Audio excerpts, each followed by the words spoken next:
নতুন টিপস দিয়ে যাচ্ছি, যুবক তুমি শোনো। মৌলা আলীকে জিজ্ঞেস করা হয়েছে, হযরত আলী রাদিয়াল্লাহু তাআলা,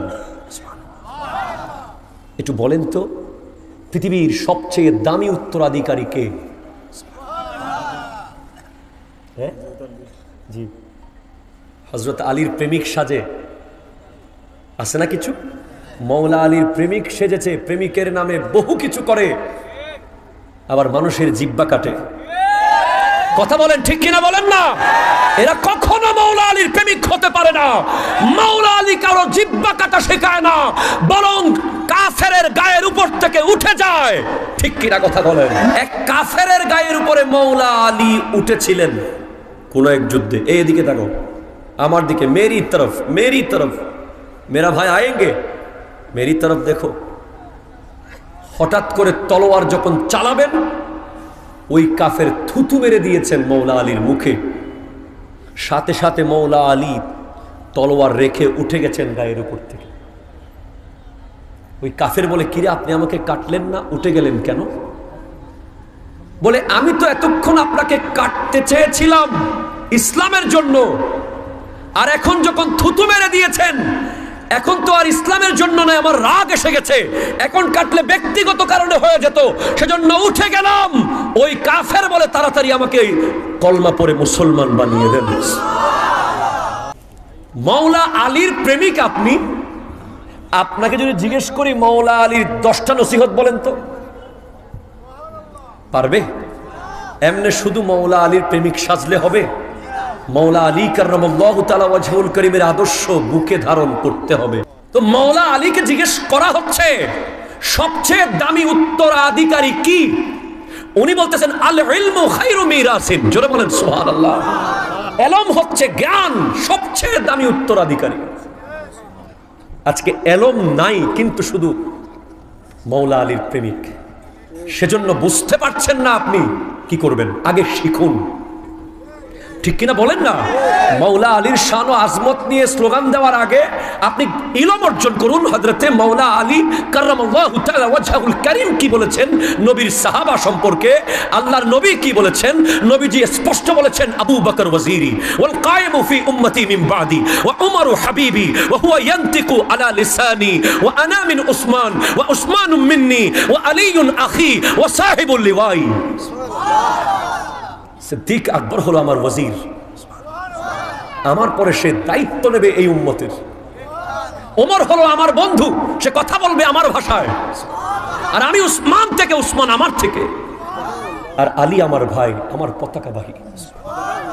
আপনি অন্যদেরকে খলিফা না মেনে একজন মৌলা আলীকে শুধু খলিফা মানছেন, তাহলে আমি কিভাবে আপনাকে হক বলি?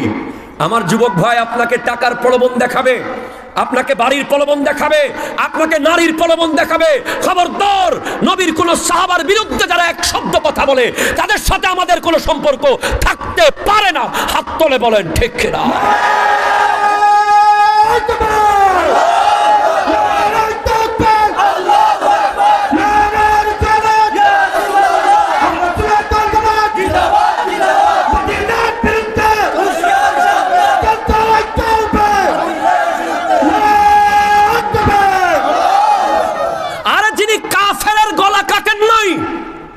আর তুমি মুসলমান আলেমের জিহ্বা কাটতেছ।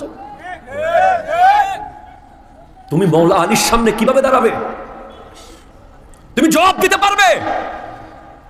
যেখানে ইমাম হোসেন পাক বারবার বলেছেন, আলী আসগরের জান নিয়েছিস তো অসুবিধা নাই, আলী আকবরকে নিয়েছিস অসুবিধা নাই, কাসেম ইবনে হাসানকে নিয়েছিস অসুবিধা নাই, আব্বাস আলমদারকে নিয়েছিস অসুবিধা নাই, আমি সবার জন্য ক্ষমা চাইব না আল্লাহর কাছে, তারপরেও ফিরে আয়, কোনো প্রতিশোধ আমি নেব না। এটাই তো আহলে বাইতের আদর্শ। এরপরে মৌলা আলীকে জিজ্ঞেস করা হয়েছে, উত্তম পেশা কি?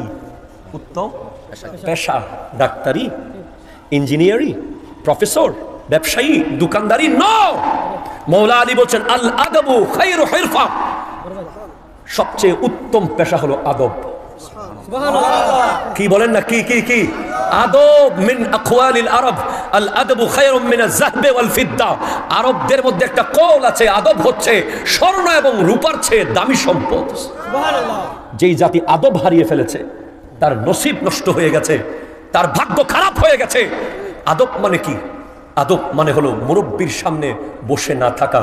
আদব মানে কি? আদব মানে বাসে মুরব্বীকে সিট ছেড়ে দেওয়া। আদব মানে কি? আদব মানে মুরব্বী বাবা মার সামনে ফোন রিসিভ না করা। আদব মানে কি? আদব মুরব্বীর সামনে মোটরসাইকেলের গিয়ার বেশি হাইতে না নেওয়া। আদব মানে কি? আদব মানে সাইকেল থেকে নেমে যাওয়া। আদব মানে কি? আদব মানে খাবার টেবিলে মুরব্বীকে আগে তরকারি তুলে দেওয়া। ঠিক কিনা কথা বলে? আজকে আদব কই গেছে? আদব আছে এখন? আপনি সৌদি আরবে গিয়ে দেখেন, বাংলাদেশের মুসলমান সবচেয়ে বেশি তাজিম করে আল্লাহর ঘর, নবীর ঘরকে। কিন্তু আপনি মেসোপটেমিয়া, মিশরীয় সভ্যতা, বিভিন্ন সিভিলাইজেশনের মানুষগুলো দেখেন, কেউ 3 কোয়ার্টার পরে হাঁটার সাহস করে ওখানে, কেউ বা টি শার্ট পরে হাঁটার সাহস করে আরবের ওই ভূমিতে। আমি জিজ্ঞেস করলাম এটা কেন সম্ভব হচ্ছে? তো উত্তর আসতেছে, ওখানে তো ইসলাম শাহজালাল ইয়েমনি আনেনি, ওখানে ইসলাম শাহপরান আনেনি। বাংলাদেশ ইসলাম এনেছে আল্লাহর ওলিরা। তাদের প্রথম শর্ত ছিল বা আদব বা নসিব, বে আদব বে নসিব। সেজন্য আদব হচ্ছে বহু দামি সম্পদ। আদবের পেশা ধরুন।